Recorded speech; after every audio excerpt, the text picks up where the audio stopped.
हाँ जी, welcome back dear students. Welcome to the physics world. नमस्ते सबको, गुड मॉर्निंग, सत श्री अकाल, नमस्कार, आदाब। तो राजे हम मैग्नेटिक फील्ड वाला काम कर रहे थे और आज का हमारा प्यारा सा नन्ना सा मुन्ना सा टॉपिक जो है वो उसी से रिलेटेड आगे हम बढ़ रहे हैं। ठीक है, तो आज भी मैग्नेटिक फील्ड्स की बात करेंगे, लेकिन आज हम पर्टिकुलरली मैग्नेटिज्म में सीखेंगे कि मूविंग चार्जेस में कैसे काम होता है। और एक सबसे इंपॉर्टेंट टर्म जो हमने सीखनी है वो है लॉरेंट्ज फोर्स। क्या होती है, किस तरह से काम करती है। ठीक है, तो बड़ा सिंपल सा आर्टिकल है, लेकिन अगर आप ऑब्जेक्टिव क्वेश्चंस की प्रिपरेशन कर रहे हैं वहां पे भी ये बड़े स्मूथली और बड़े स्मार्टली पूछा जाता है। और अगर ऑब्जेक्टिव पढ़ रहे हैं तो पढ़ ही रहे हैं, फिर तो आएगा ही टॉपिक में। ठीक है, तो चलो शुरू करते हैं। तो मैग्नेटिक फील्ड हमने पढ़ा कि मूविंग चार्ज जो है वो आपको पता है कि static charge is a source of electric field. Static charge मतलब अगर चार्ज रेस्ट पे है तो वो और किसका सोर्स है, इलेक्ट्रिक फील्ड का, है ना। पॉजिटिव है तो वो लाइंस रेडियली आउटवर्ड्स निकलेंगी, और अगर नेगेटिव है तो लाइंस अंदर को आएंगी वगैरह, ये हमने पढ़ लिया था सब। ठीक, अब हम देखेंगे कि अगर चार्ज रेस्ट पे नहीं है तो क्या होगा। ठीक है, तो अगर यही चार्ज मूव कर रहा हो तो फिर क्या होता है, it becomes a source of magnetic field. ये जो फील्ड जो जिस तरह का इफेक्ट एक मूविंग चार्ज एक्सर्ट करता है दूसरों पे, वो that is quite different than the, it's not exactly the same, it's quite different than the result exerted by the force exerted by a charge at rest। तो एक में हम इलेक्ट्रिक फील्ड बोलते हैं और दूसरे की फील्ड को हम मैग्नेटिक फील्ड बोलते हैं। ठीक है, फील्ड होता क्या है, हमने पहले भी करा है कि ऐसा रीजन, इतना रीजन जितने में किसी एक चार्ज का फोर्स एक्सपीरियंस किया जा सकता है। यानी कि अगर आप यहाँ पे टेस्ट चार्ज लेके आओगे तो आप देखोगे कि ये सोर्स चार्ज जो है इस पे कुछ ना कुछ फोर्स लगा रहा है। ठीक है, तो जब दोनों charges are at rest, Coulomb's law लगेगा, कूलम्स फोर्स लगेगी, वहां से जो एक चार्ज दूसरे पे फील्ड लगा रहा है वो उसके फील्ड में क्या आएगा, इलेक्ट्रिक फील्ड बोलेंगे। But when a moving charge experiences a force exerted by another moving charge तो हम उसे मैग्नेटिक फील्ड में काउंट करते हैं। ठीक है, तो ये एक बेसिक सा आइडिया है इसका कि current is a source of, moving charge is a source of magnetic field. हम इसी के हिसाब से चलेंगे। फील्ड को डिफाइन करना हो तो आप वैसे ही डिफाइन करोगे कि भाई it is the region in which the force by another charge can be experienced. ठीक है, उसका इफेक्ट जो है वो एक्सपीरियंस कर सकता है वो। ठीक, तो सिंपल सा कॉन्सेप्ट था, राइट, है ना। तो अब हमने ये देखना है कि ये सब आप पढ़ के आए हो, प्रीवियस क्लासेस में आपने पढ़ लिया हुआ है। अब हमने ये देखना है कि मान लो एक चार्ज मूव कर रहा है, टेस्ट चार्ज लिखना है, क्यू नोट लिख लो, चाहे तो क्यू लिख लो। ये मूव कर रहा है और हमने बाहर से कोई फील्ड लगाई हुई है, बाहर से। तो आप दूसरा मूविंग चार्ज भी ले सकते हो, कोई करंट कैरिंग वायर भी ले सकते हो, कोई करंट कैरिंग कुछ भी, सिलेंडर, स्फीयर, कुछ भी ले सकते हो। लेकिन अगर कोई किसी भी तरह से हमने मैग्नेटिक फील्ड लगा दी, किसी भी तरह से, लेट अस अज्यूम हमने यहाँ पे नॉर्थ पोल रख दिया और साउथ पोल रख दिया और दो पोल्स में बीच में जो है वो फील्ड लगा दी। ठीक है, फील्ड लग गई। तो अब इस फील्ड में मैं ऐसे नहीं लिखता, ऐसे नहीं बनाता, सिंपल एक एरो से रिप्रेजेंट कर दूंगा डायरेक्शन को। और हम ले लेते हैं, मान लो हमने इस डायरेक्शन में मैग्नेटिक फील्ड लगा दी, इस डायरेक्शन में। ठीक है, तो अब अगर इसमें हम कोई चार्ज भेजें, रेस्ट पे रख दें तो क्या होगा, और इसमें किसी चार्ज को मूव करवाएं तो क्या होगा, वो हमने देखना है।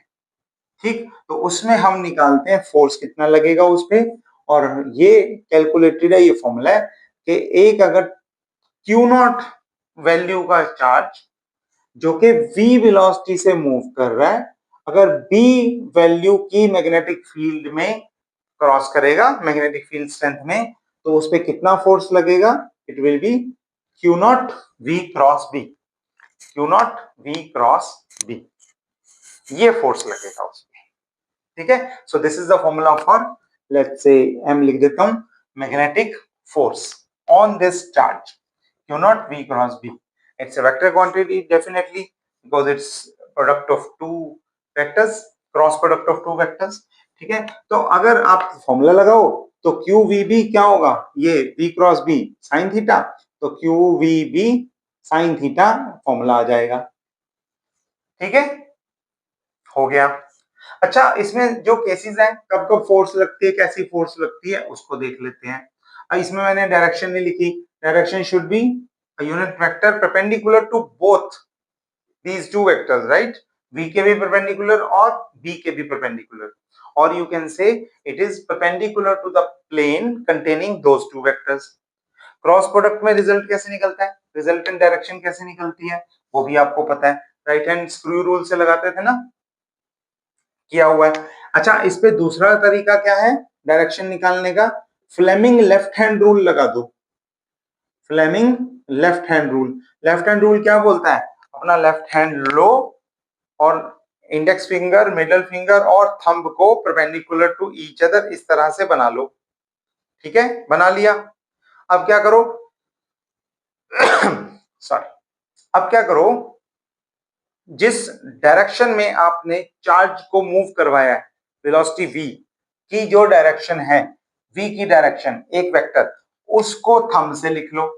मान लो मैंने ऐसे लिख लिया, ठीक है, ऐसे लिख लिया, v इस डायरेक्शन में लिया, तो जिस डायरेक्शन में v है उस डायरेक्शन में थंब लो, जिस डायरेक्शन में b है मैग्नेटिक फील्ड उस डायरेक्शन में अपने फर्स्ट फिंगर रखो, इंडेक्स फिंगर रखो, ठीक है, और थर्ड जो है नेक्स्ट फिंगर परपेंडिकुलर जो है, that will give you the direction of, that will give you the direction of what, of yes force, force जो सामने आएगा, फोर्स, ठीक है। तो पहले में इसमें, दूसरे को इसमें, और तीसरी जो है वो डायरेक्शन दे देगा आपको फोर्स की, okay, q naught v cross b, इस तरह से आ जाएगा।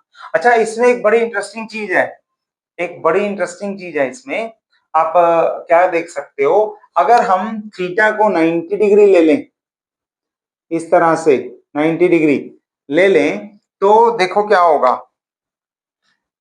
What would be the path of the charge particle. ये देखो, अगर ये इस तरफ हो, ये इस तरफ हो, तो पार्टिकल पे फोर्स किस तरफ लगेगा, बाहर को।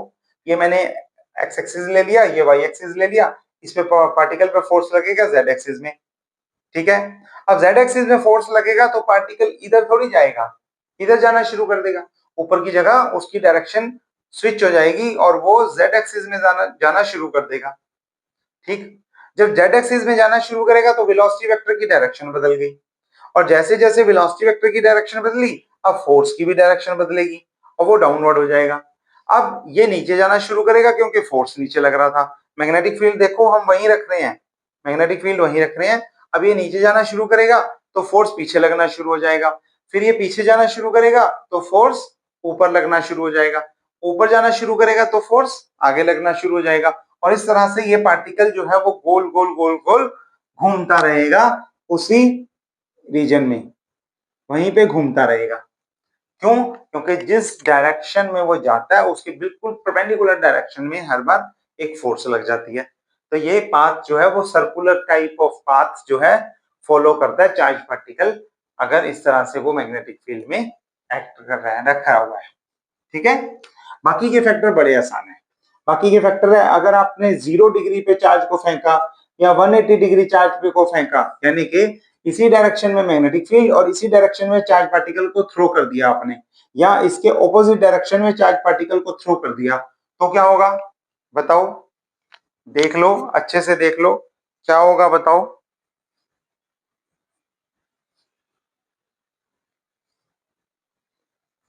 यस, सिंपल है, क्या होगा, साइन 0 साइन 180 दोनों 0 होते हैं तो फोर्स 0 हो जाएगा, कोई दिक्कत ही नहीं है, ठीक हो गया। अच्छा, अगर हम चार्ज को ले जाके रख दें, रेस्ट पे रख दें, तो क्या होगा, रेस्ट वाले चार्ज का V0 तो फोर्स 0, तो भी फोर्स नहीं लग रहा, ठीक है, तब भी फोर्स नहीं लग रहा। तो इस तरह से आप देख सकते हो कि सिर्फ मूविंग चार्ज पे फोर्स लगता है, और मूविंग चार्ज भी मैग्नेटिक फील्ड की डायरेक्शन में ना हो, ना पैरेलल ना एंटी पैरेलल, ठीक है। और अगर आप साइन थीटा को 90 ले लो, थीटा को 90 डिग्री ले लो, sine theta will be 1, that is maximum. तो कितना हो जाएगा, तो हो जाएगा F is equal to Q naught V B, which is the maximum value. और अगर B निकाल लोगे यहां से तो हो जाएगा F upon q naught v, ठीक है, क्यू नॉट वी। तो इसमें आप मैग्नेटिक फील्ड देख सकते हो, this is force upon charge into velocity of the charge, ठीक है। अच्छा, इसके यूनिट्स क्या होंगे, यूनिट्स भी देख लेते हैं। तो इसके एसआई यूनिट्स होते हैं टेस्ला। वो क्या होते हैं कि अगर एक कूलम के चार्ज पे, जो कि 1 मीटर पर सेकंड की वेलोसिटी से जा रहा है मैग्नेटिक फील्ड में, और उस पे कितना फोर्स लग रहा है 1 न्यूटन, तो उसे हम बोलेंगे 1 Tesla magnetic field, 1 Tesla magnetic field. या आप ऐसे भी ले सकते हो कि अगर मैं 1 कूलम चार्ज ले लूं और वेलोसिटी 1 ले लूं, तो B is equal to F हो गया, B is equal to F. तो force is said to be, the magnetic field is 1 Tesla, or magnetic field is said to be the equal to force when a 1 coulomb charge moves with the velocity of 1 meter per second, that is SI unit। ये क्या हो गए, SI unit, ये हो गए हमारे पास SI unit, ठीक है। सीजीएस यूनिट में क्या करोगे, सीजीएस में न्यूटन की जगह पे डाइन ले लोगे, है ना। ये फोर्स के यूनिट्स भी सीजीएस वाले डाइन ले लोगे, चार्ज के यूनिट्स भी कूलम ले लोगे, कूलम की जगह ईएमयू कूलम, ईएसयू कूलम ले लोगे, सेट कूलम होते हैं ना यूनिट्स दूसरे। और 1 मीटर पर सेकंड स्क्वायर की जगह, 1 मीटर पर सेकंड की जगह 1 सेंटीमीटर पर सेकंड ले लोगे, ये ले लोगे तो यूनिट्स नए आ जाएंगे सीजीएस में, और वो उसका नाम हमने दिया है गॉस, गॉस। और दोनों के सारों की वैल्यूज पुट कर दोगे तो आपको मिल जाएगा 1 tesla is equal to 10 raise to the power 4 gauss, 1 tesla is equal to 10 raise to the power 4 gauss. ये इसके सीजीएस यूनिट्स हैं, चेक कर लो, कोई डाउट तो नहीं है।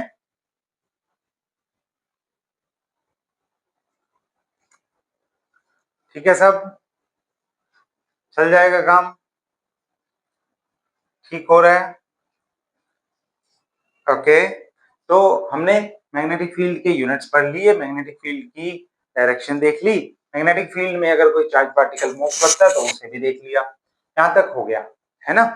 आगे इसमें हमने क्या करना है, एक चीज और ऐड करनी है, एक चीज और, कि अगर आप इलेक्ट्रिक फील्ड और मैग्नेटिक फील्ड दोनों एक साथ लगा दो तो क्या होगा, ठीक है। अगर आप दोनों एक साथ लगा दो तो क्या होगा। तो हमें याद है कि इलेक्ट्रिक फील्ड का फॉर्मूला क्या होता था, इट्स सिंपली क्यू नॉट ई, है ना। तो ये तो ऐसे ही होता है सीधा, electric field was defined as charge force upon test charge.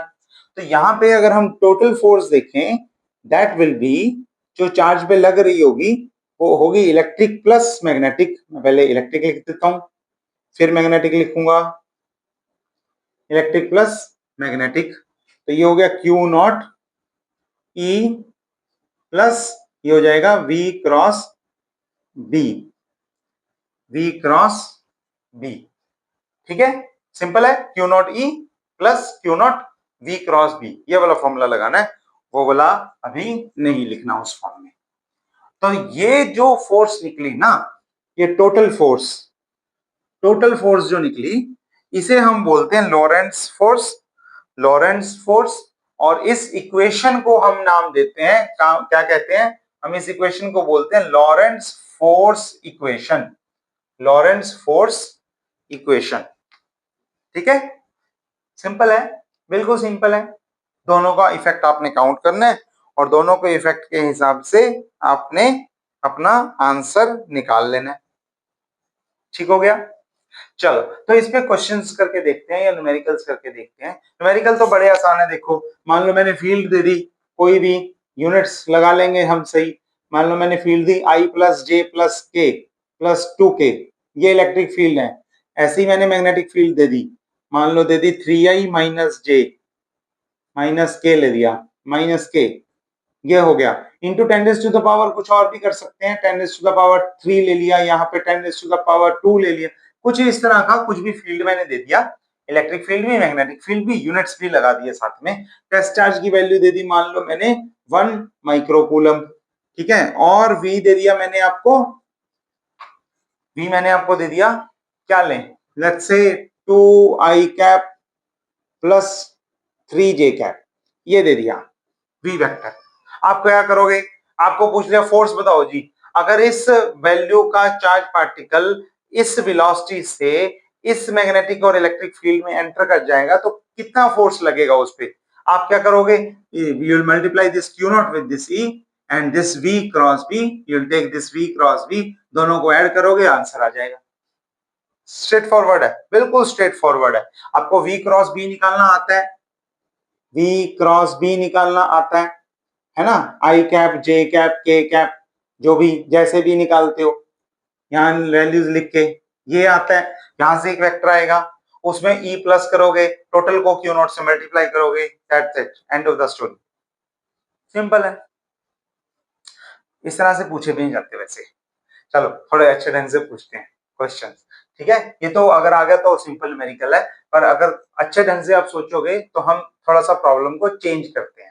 इसमें एक बड़ा इंपॉर्टेंट, बड़ा प्रोमिनेंट, बड़ा प्यारा सा क्वेश्चन आता है कि अगर हमने एक डायरेक्शन में इलेक्ट्रिक फील्ड लगा दी और लेटस से उसके परपेंडिकुलर या किसी भी और दूसरी डायरेक्शन में मैग्नेटिक फील्ड लगा दी, मैं परपेंडिकुलर ले रहा हूं, दोनों को परपेंडिकुलर ले रहा हूं, और अब चार्ज पार्टिकल को थ्रो किया तो उसकी ट्रेजेक्टरी बताओ, ट्रेजेक्टरी मतलब वो कौन सा रास्ता फॉलो करेगा, किस तरह का रास्ता फॉलो करेगा, कैसे जाएगा वो बताओ, ठीक है। इसमें एक ये क्वेश्चन बड़ा इंपॉर्टेंट है, तो हम थ्रो करके देखते हैं पार्टिकल को। लेट अस अज्यूम ई और बी दोनों परपेंडिकुलर तो है ही है, ये तो दिए ही हुए हैं।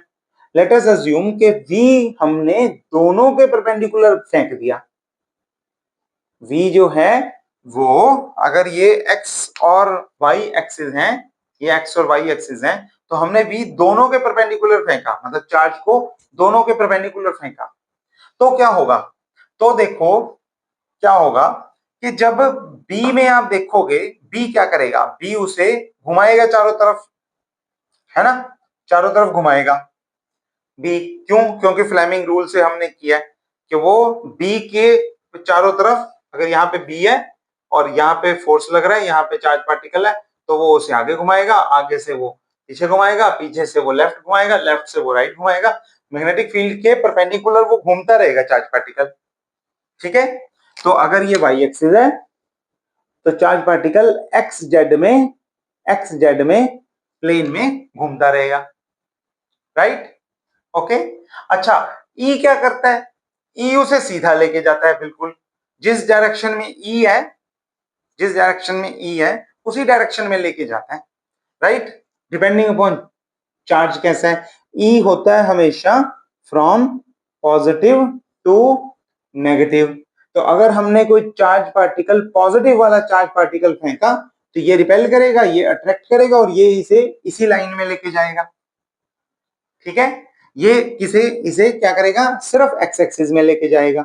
तो चार्ज पार्टिकल जो है, चार्ज पार्टिकल, मैं एक बार के लिए इसे z मान लेता हूं, ये मैग्नेटिक फील्ड की डायरेक्शन मान लेता हूं, और ये एक्स वाई मान लेता हूं, तो चार्ज पार्टिकल जो है वो ऊपर तो हर बार और नीचे तो उतना ही आएगा, मतलब z में तो ऊपर और नीचे तो उतना ही रहेगा, लेकिन x में एक फोर्स मैग्नेटिक फील्ड है जो उसे आगे लेके जा रही है, और एक इलेक्ट्रिक फील्ड है जो उसे आगे लेके जा रही है, तो वो थोड़ा सा आगे जाएगा, फिर घूमेगा, फिर थोड़ा सा आगे जाएगा, फिर घूमेगा, फिर थोड़ा सा आगे जाएगा, तो वो इस तरह से उसका मोशन आगे ज्यादा होगा, ऊपर कम होगा, फिर आगे ज्यादा होगा, ऊपर कम होगा, ऊपर नीचे कम होगा, आगे ज्यादा होगा, तो इस तरह से उसका मोशन चलेगा।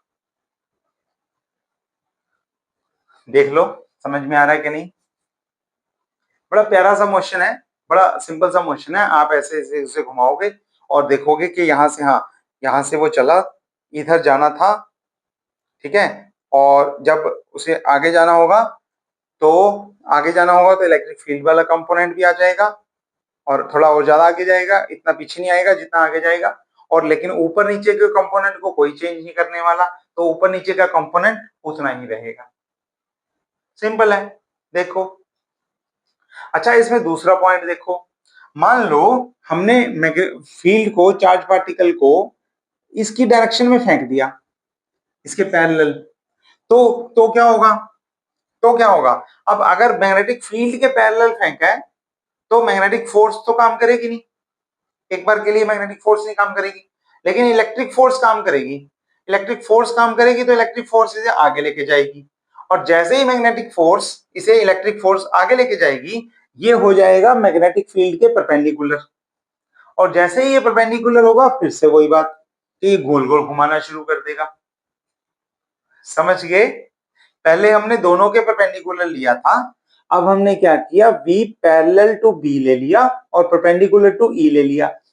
तो इसके हिसाब से for the first starting point, पहला जो इनिशियल वाला पॉइंट है, उसमें मैग्नेटिक फील्ड कोई फोर्स नहीं लगाएगी, लेकिन इलेक्ट्रिक फील्ड तो आगे लेके जाएगी इसे। और अगर इलेक्ट्रिक फील्ड आगे लेके जाएगी तो ये आगे जाते ही, इलेक्ट्रिक फील्ड की डायरेक्शन में जाते ही, this will become perpendicular to magnetic field. और परपेंडिकुलर टू मैग्नेटिक फील्ड में वो क्या करेगी, वो उसे घुमाना शुरू कर देगी। ठीक है? ऐसा ही केस आप रेस्ट के लिए भी सोच सकते हो। मान लो हमने चार्ज को मूव ही नहीं किया, हमने चार्ज को ले जाके यहाँ पे रख दिया रेस्ट पे, तो स्टार्टिंग में क्या होगा, मैग्नेटिक फील्ड नहीं काम करेगी, सिर्फ इलेक्ट्रिक फील्ड लगेगी। और इलेक्ट्रिक फील्ड जैसे ही उसे मूव करेगी, मैग्नेटिक फील्ड लगनी शुरू हो जाएगी। फिर वही डायरेक्शंस का खेल है, घूमता रहेगा पार्टिकल। तो इसमें क्वेश्चन इस तरह से पूछा जाता है कि अगर इलेक्ट्रिक फील्ड में चार्ज को रखेंगे तो कैसा पाथ होगा, मूव करेंगे तो कैसा पाथ होगा, इलेक्ट्रिक और मैग्नेटिक फील्ड दोनों में मूव करेंगे तो कैसा पाथ होगा, एटसेट्रा एटसेट्रा। इसी चीज को घुमाते रहते हैं अलग अलग तरीके से। ठीक है? तो ये चीज आपने ध्यान से करनी है। और लॉरेंट्ज फोर्स को यूज करके एक सिंपल इक्वेशन से अगर आप डायरेक्शंस वगैरह निकाल सकते हो, थोड़ा सा ध्यान दोगे तो आपको पाथ पता लग जाएगा, चार्ज पार्टिकल का पूरा मोशन, पूरा फोर्स, सब कुछ निकाल सकते हो, वो भी बड़े आराम से। ठीक है? चलो देख लो, दिक्कत तो नहीं है, कुछ चेक कर लो।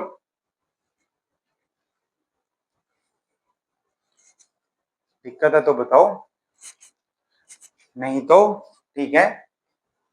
इतना ही काम था, ये वाला अच्छा सा प्यारा सा आर्टिकल है, करके आओ। और फिर हम मिलेंगे अगली क्लास में। ठीक है? आगे इसी के अगले टॉपिक सीखेंगे, मैग्नेटिक फील्ड्स पे ही बात करेंगे। अभी चलेगी ये कुछ दिन, कुछ लेक्चर्स में चलेगी इसकी बातचीत। ठीक है? तो इसे समझेंगे अच्छे से। फिलहाल आपने जो देखना है, एक इक्वेशन है और उसे कैसे कैसे डायरेक्शंस में अलग अलग वो कैसे कैसे काम कर सकती है, इस चीज पे थोड़ा सा होमवर्क करना है। ठीक है? तब तक के लिए हम मिलते हैं अगली क्लास में। आप अपना ध्यान रखो, सेहत का ध्यान रखो, and stay tuned with us. See you in the next class.